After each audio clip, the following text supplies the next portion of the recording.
The story begins with an introduction of an AI that will be discarded soon. She was helping people with suicidal thoughts, but there is no use for her anymore. In 2030, there was an alarming rise of suicidal rates. The government began a project to prevent suicide. This unique program used robots instead of humans. Humans assumed that robots wouldn't be affected by the feelings of humans. This AI patrolled the Maple Bridge. This bridge had the nation's highest suicide rate. But even though the AI was placed, the amounts of suicides didn't decrease. The AI needed a stereotypical appearance. Humans are more comfortable with feminine appearances. The AI doubts herself since the suicidal rates were not lowered. A lot of mean things were written on the bridge for her. Since this suicide prevention project is not being funded anymore, projects without funding are eventually junked. The AI knows that sooner or later she will end up in a trash heap. The AI is not allowed to retrieve information of the sessions due to privacy issues, but something kept spinning in her head.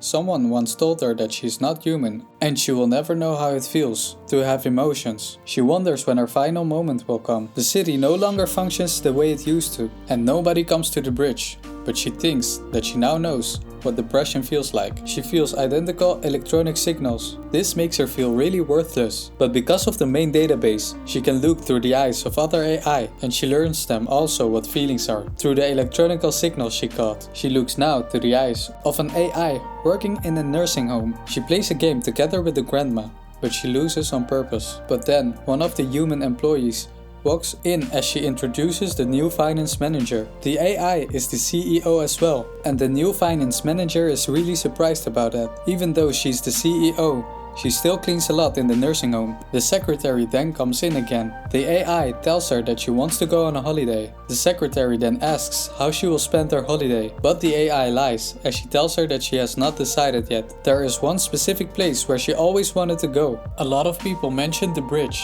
which gave them strength to live on, but most of the people in the nursing home have weakened brain function so they cannot express themselves clearly. The AI became curious about the bridge, but she knew already about the bridge since she is linked with the prevention system. She wonders if the AI is still living there, so she goes to see it for herself. Back when the suicide prevention system still worked, there was always a man she named Person B. She has no idea what kind of person it is, since it's hard to talk to him. He sometimes stayed 2 hours without saying anything, and then one day he decided that he wanted to jump off the bridge. But the people around him told him that he is an attention seeker and that there is no chance that he will actually jump. But then he admits that he wants counseling too. They talked for hours and she gave him great advice. And he even became nice to her, handing her useful products. He now treats her like a real human. Even though he was not an easy person to deal with, it was a man with a good heart. He told a lot of lies, but it didn't matter to the AI. It was the only friend of the AI at that time. And sometime later, someone committed suicide at the bridge. Person B then tries to comfort the AI by telling her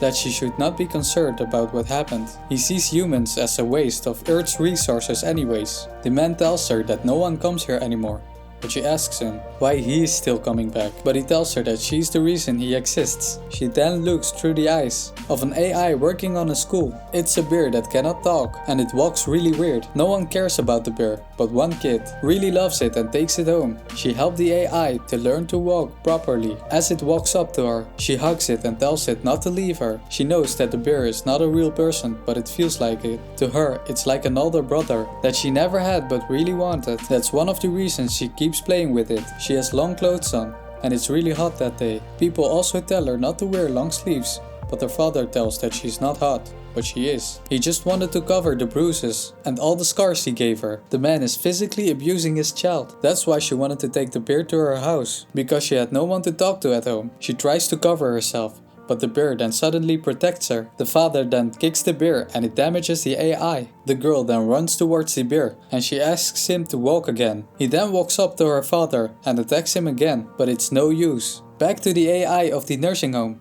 where she helps the grandma with peeing. She walks together with her towards the toilet. The AI has to listen to all the stories. Retired men had never-ending stories and she had to hear them all, and there was no option to deny this. We now switch to a fast food restaurant where a human is working, which is really rare. The people walking past the restaurant are really surprised that this still exists. but they only want to order at an AI. Except for one old lady, who likes that an actual human is still working. She still likes human touch and she comes back, especially for him. Even though the man is free, he still doesn't want to go home. He came here since he was in high school and there were a lot of people working in restaurants back then. The fact that only AI are working at the restaurants makes him feel empty. He apologizes for talking about work, even when they are already free. But the AI states that it doesn't bother him, since they are just two friendly colleagues having a conversation. He tells the AI that before he didn't even solve the difference between a humanoid AI and a functional AI, like an AI vacuum cleaner. But the man states that he feels like he is talking to an actual colleague and that he does not see him like a robot anymore. The next day there is some malfunction in the server, so they cannot use the self-order screen. But they cannot order with him since the regulation says that people have to order at the screen. They lose a lot of customers, but he finds it funny that people want a human apology when an AI malfunctions. People are laughing and telling each other that they don't want to order at the man because he just smoked outside. They all go to the other line. But he had enough. He screams at them that they are human too,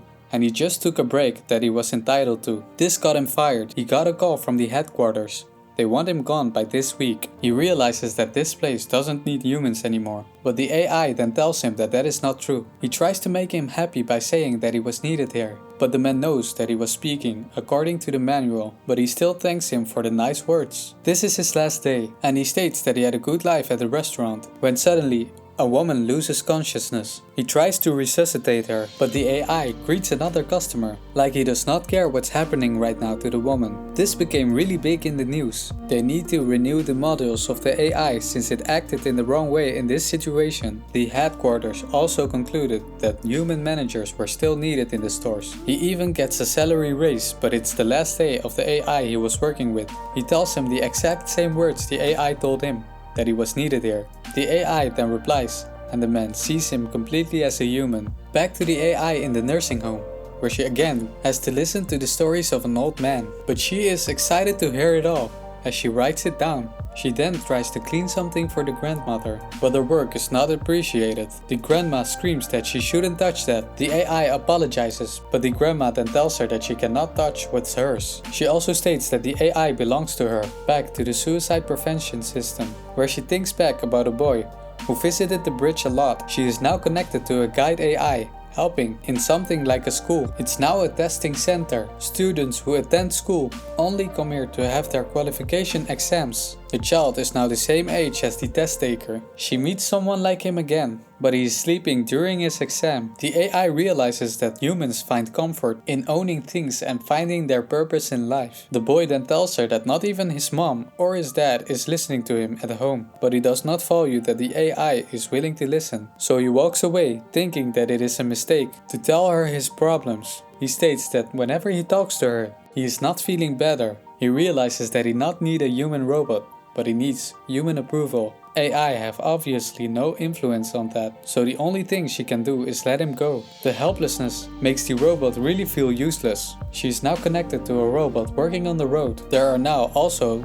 self-driving AI cars. In real life, this was available for years, but it could not be applied because of some ethical dilemmas. If an animal gets in front of the car while driving, it prioritizes human life, so it runs it over. But what choices should it make when a human is standing on the road? Should it prioritize the person in the car or the person on the road? It's really unethical to program who it should kill, which made realization of self-driving cars really hard. Back to the nursing home, where the grandma walks into the office of the AI. She claims that she's writing stories about her sister. Another client walks in. There are often people that find it uncomfortable that an AI is leading the nursing home, even though humans often treat older people bad and AI is less likely to make mistakes. Those people try their best to hide their discomfort, but the AI notices this immediately. We now switch to an AI that is working in a dump. This AI also has human feelings now, because of the electronic signals of the suicide prevention system. The robot is distracted by a garbage bag. The employee then gets mad that he's being so slow. He then brooms the street and he finds an ID card. He hands it to the police. On his way, he detects a dog, but because of the chip in his neck, the owner can easily be found. But he takes it to the vet, since the dog is wounded. The AI gets a reward, but he does not know what to do with it. He is not human enough to care for money. He then sees another stray dog, who is barking at him from a distance. He realizes that the dog is barking because it's hungry, so he gets the dog some food and also some water. He is happy to see the dog enjoy his water.